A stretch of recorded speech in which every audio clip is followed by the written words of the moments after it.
Hello my lovely viewers, welcome back to my channel beauty blogs. তো guys, তোমরা সবাই কেমন আছো অবশ্যই জানাবে, জানাতে কিন্তু ভুলবে না, একদম জানাতে ভুলবে না। তো অবশ্যই কমেন্টে জানাবে তোমরা সবাই কেমন আছো। তো দেখো, আমার আজকে সকাল সকাল উঠে মানে এমন একটা দায়িত্ব পড়েছে আমার ঘাড়ের উপর, মানে বলার মতো না। আমাকে সেই দায়িত্ব দিয়েছে, তো আমাকে এখন দায়িত্বটা পালন করতে হবে। তো তোমাদের সাথে আমি শেয়ার করব আমি কি দায়িত্ব নিয়েছি, আমার ঘাড়ের উপর কি দায়িত্ব পড়েছে।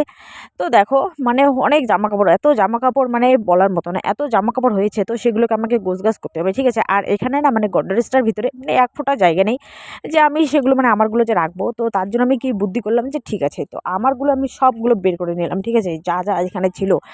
তো আমার সবগুলো আমি বের করে নিব, আর ওদেরগুলো আমি ভালো করে গোছগাছ করে রেখে দেবো। তো সেটাই হচ্ছে আমার একমাত্র দায়িত্ব পড়েছে আজকে ঘাড়ের ওপর। তো দেখো, তোমরা তো সবাই জানো যে আমার মানে জ্যাকেট ফ্যাকেট সোয়েটার ফোটার সব কিছু এখানে ছিল, আমার ওই বাড়িতে কোনো কিছুই ছিল না। আর আমি যেদিন আসি না, আমার মানে একটা ফুল হাতা ব্লাউজ ছিল ওখানে, তো সেটা পরেছিলাম। আর একটা চাদর কাকিমার দোকান থেকে কিনে নিয়েছি। হ্যাঁ, একটা শালের চাদর ছিল লাল কালারের। তো সবসময় না লাল জিনিসটা না ভালো লাগে না পরতে। তো ভাবলাম যে না, একটা এমনি হালকা কালারের মধ্যে একটা চাদর কিনে নিয়ে তো সেটা গায়ে দিয়ে যাব। তো সেই কারণে আর কি। আর এই ভাই যে এই জামা কাপড়গুলো এনেছে, কোন মল থেকে এনেছে জানি না, কোন মল থেকে এনেছে। তো যাই হোক, অনেকগুলো আরও 10 থেকে 12টার মতো ড্রেস নিয়ে এসছে ওর। তো জ্যাকেট ওর ড্রেস, তো সেগুলোকে গোছগাছ করবো। আর আমারগুলো আমি দেখো ওই সাইডে বের করে রেখেছি, তোমাদেরকে তো দেখালামই। তো যাই হোক, তো ওরগুলো আমি এখন গোছগাছ করে রাখবো। আর এটাই আর কি দেখানোর। আর আমার এবার কি হয়েছে বলো তো, মানে এই যে রাসের মেলায় মা একটা জ্যাকেট নিয়েছে। তো নিজে ওর জন্য একটা নিয়েছিল, মার জন্য একটা নিয়েছিল, তো আমার জন্য একটা নিয়েছে। তো আমি বলেছিলাম যে শর্টের মধ্যে নিতে, তো মানে আমার অতটাও ভালো লাগেনি। তো আসার পরে যখন দেখি যে জ্যাকেটটা মানে অতটাও আমার পছন্দ হয়নি, তো এখন কী করা যাবে। আর এখন তো বলাও যাবে না যে আমার সেটা পছন্দ হয়নি। এখন তো ও নিয়েছে, মার জন্য একটা নিয়েছে, আমার জন্য একই কালারের, অল্প একটু ডিফারেন্স, ঠিক আছে। তো ওই কারণে আর কি এখন বলা যাবে না। তো যাই হোক, ঠিক আছে, পরে নেব, কোনো ব্যাপার না। পরেওছি, গিয়েছি দাদু বাড়িতে যেদিন, ওদিনকে পরে গেছি, আরও একদিন পরলাম। তো এই যে এগুলো সব আমার উপরে, এগুলো আমার জামা কাপড়, এগুলো সব নামাবো, নামাই ঠামাই ওদেরগুলো ভাইয়েরগুলো সুন্দর করে রাখতে হবে। বড় ভাইয়েরই বেশি জামা কাপড় আছে, ছোটোর আছে দুই একটা, আর মেজর মেজর একটাও নেই এখানে। তো এই যে এই জ্যাকেটটা দেখতে পাচ্ছ না, এই জ্যাকেটটা আর আমার একটা জ্যাকেট আছে, একই জ্যাকেট। মা যখন মলে কাজ করতো না, তখন মা নিয়েছে আমার জন্য এক সাইজ ছোটো, ওর জন্য এক সাইজ বড়ো। তো ওই আর কি। আর এই জ্যাকেটটা নিয়েছে এবার রাসমেলায়, ঠিক আছে, এই জ্যাকেটটা নিয়েছে। আর এই যে এই জ্যাকেটটা, এটা মার জন্য। আর এটা আগের বারের, ঠিক আছে, ওইটা নিয়েছে। আর এটা তো বলছে দুটোর মধ্যে কোনটা নিবি নি, তা আমি নিচেরটা নিয়েছি, ঠিক আছে, এই নিচেরটা আমি নিয়েছি, আর উপরেরটা মার জন্য রেখেছি।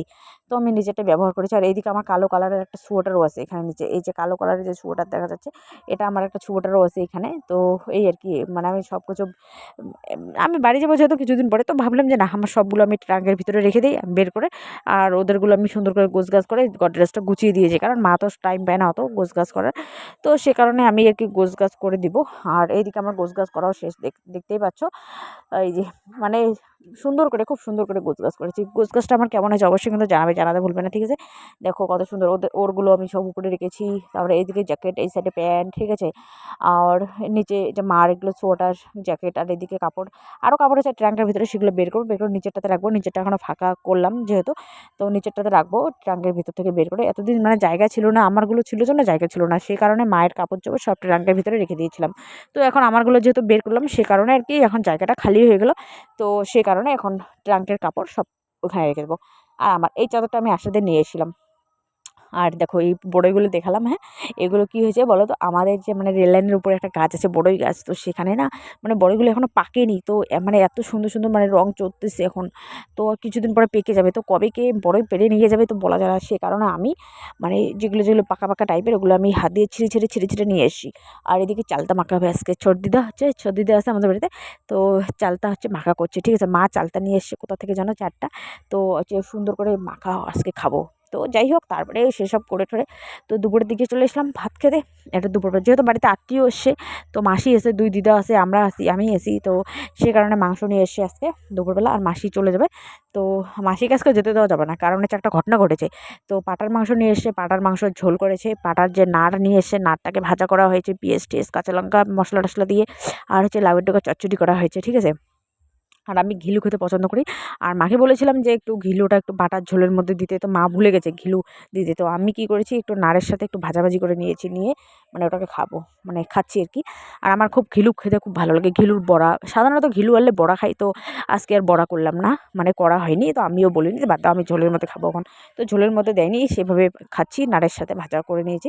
আর পাটার ঠ্যাং আর মাথা এনেছে, সেগুলো হচ্ছে রাত্রেবেলা খাওয়া হবে, সেগুলো ভাজা করে রেখে দিয়েছি এক টিফিন। তার জন্য আজকে মাসিকে বাড়ি যেতে দেওয়া, তো আমরা পাটার ঠ্যাং আর মাথা রাত্রে খাবো। তো টাটা।